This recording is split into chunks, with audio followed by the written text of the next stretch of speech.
to the President's Diary, a weekly program where we highlight the work of His Excellency Dr. Mohamed Irfaan Ali. President Ali celebrated his birth anniversary on Sunday, April 25. During a simple ceremony in the Buridi Ben Abbott State House, he was regaled by the Guyana Police Force Band. The head of state, who was accompanied by First Lady Mrs. Arya Ali, enjoyed the band's lively renditions of Happy Birthday for He's a Jolly Good Fellow and Electric Avenue. Other special requests from the President were also played. In expressing his gratitude for the special performance, President Ali used the opportunity to convey his birthday wish for Guyana to emerge from the COVID-19 pandemic. He also acknowledged the instrumental, inspirational and leading role of the Guyana Police Force's Director of Music and Culture, Superintendent Charmin Stewart, who died recently. President Ali was also presented with a token on behalf of the Acting Commissioner of Police, Mr. Nigel Hoppy, and the Guyana Police Force. His Excellency Dr. Mohamed Irfaan Ali has said the recent High Court ruling by Acting Chief Justice Roxanne George to dismiss the election petition filed by the opposition is a welcomed one. The President says it is testimony to the enduring strength of Guyana's democracy. He was speaking on Wednesday during a media conference hosted at State House. I particularly welcome, therefore, the decision of Chief Justice Roxanne George in dismissing an election petition filed by that opposition, which spuriously sought to challenge the constitutional and legal results of the general and regional elections held on the 2nd of March last year, which elected the People's Progressive Party to government and which was recognized without exception internationally. The court's decision, the President says, is further evidence that as a people and a country, whatever our differences, political or otherwise, these are settled peacefully and within the rule of law. Let me take this opportunity to recommit my administration to continuing to uphold and defend the separation of powers between the legislature, the executive, and the judiciary, which is so vital to the functioning of our democracy. I look forward to our course continuing to recognize the efficacy of the last elections in addressing any future challenges on this matter. The head of state in his opening statement at the media conference emphasized that the COVID pandemic is far from over. The President noted that the COVID mutations constantly challenge the response, but the science has concluded that vaccination is the only way out. My government has launched an exceptionally aggressive vaccination program to achieve herd immunity in the shortest possible time frame. It has not been easy. As you're aware, sourcing the vaccines is a global challenge, and we have met it head on. We have made every resource available to get us all vaccinated. To date, our comprehensive response to COVID has cost us as a nation billions of dollars. While the government is making every effort to provide vaccines for every adult, President Ali has said the onus is on the individual to understand the importance of vaccination and to get immunized. These vaccines come with a shelf life, costs for storage and transportation, which are enormous and will not forever be available. To get back to normalcy, the introduction of a mass vaccination passport is being contemplated by many countries. In fact, we have already seen countries lower entry requirements for vaccinated persons. We here in Guyana will soon have to consider this option. He reiterated that everyone must obey the preventative COVID-19 measures, which many people continue to flout. In this regard, President Ali said enforcement will be strengthened. Meantime, President Ali says the protection of Guyana's sovereignty and territorial integrity is paramount. We have welcomed the judgment on jurisdiction given by the International Court of Justice, and we're diligently preparing to submit our case for the court by the 8th of March next year. The President shared his administration's plans for health sector reform. He spoke of the transformation already taking place under the Smart Hospital initiative, highlighting the recent commissioning of the Diamond Smart Hospital and upgrades slated for the Lethe, Mabaruma, Sodi and Port Kaituma hospitals. Under the India Grant Program, the contract has been awarded for the design of the West Demerara, Bartika and Saudi Hospital's improvement project. The maternity hospital in Lethem is scheduled to be completed in May 2021, while the Festival City Health Center is scheduled to be completed in September. We have already earmarked the land for a state-of-the-art maternity and children hospital, and discussions are ongoing with different funding agencies for its construction. We are also receiving enormous interest for private investments in healthcare, of which strong local content and involvement is evident. The President noted that works have commenced on building a national patient care management information system. Focus is also being placed on building human resource capacity in the health sector. Delving further into the administration's development plans, President Ali said food security and expanding the agriculture sector to realize Guyana's potential as the breadbasket of the Caribbean remain priorities. The President noted that the intention is to focus investments in this sector to be globally competitive.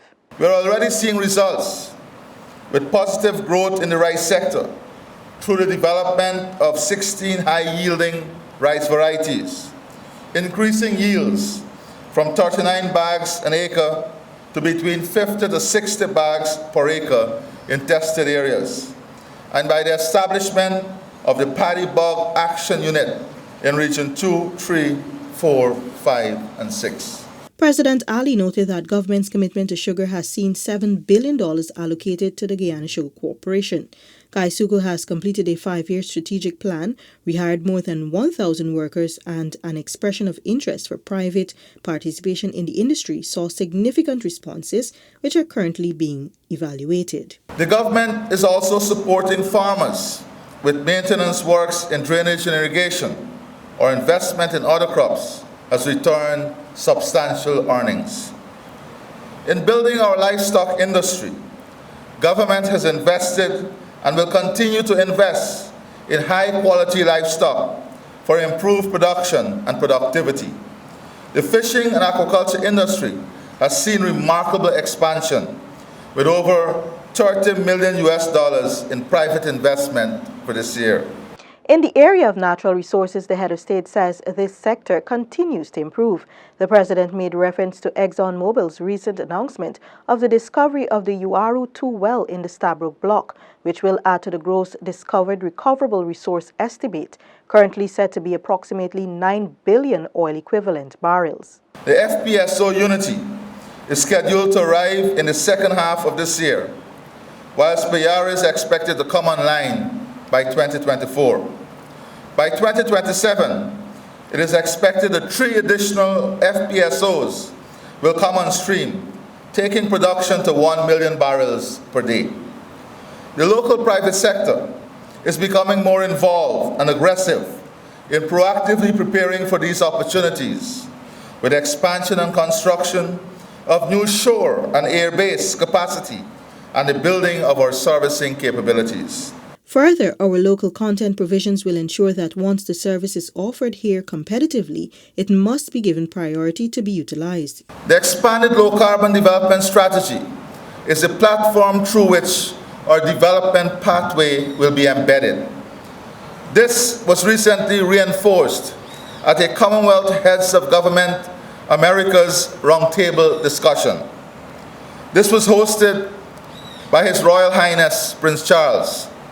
The roundtable discussed how to advance green recovery post-COVID and initiatives to be taken for consideration at the 26th UN Climate Change Conference of the Parties COP26 later this year. President Ali said to advance Guyana's participation in the carbon market, a letter of intent was signed with Emergent Finance Accelerated Incorporated, a U.S.-based nonprofit organization to sell our carbon credit through credit contract. Guyana has a huge quarry potential and that has been greatly underdeveloped. The extraordinary demand in the construction boom has required the importation of an estimated 40% of the demand in the last few months at an approximate value of US $10 million. We can produce this locally.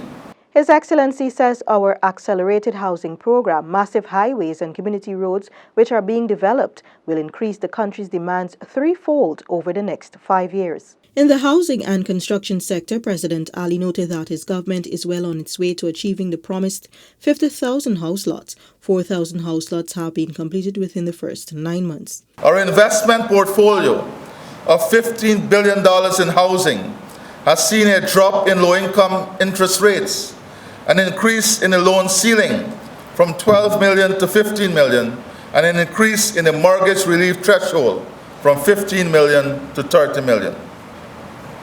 With more than 676 commercial construction approvals, further opportunities for jobs and economic expansion will be created. The President also highlighted plans for the security sector, infrastructural development, and more across the country. I'm confident that our country is on the right path. The journey to prosperity has been accelerated and will only be realized with hard work, commitment, and a collective embrace of Guyana's future.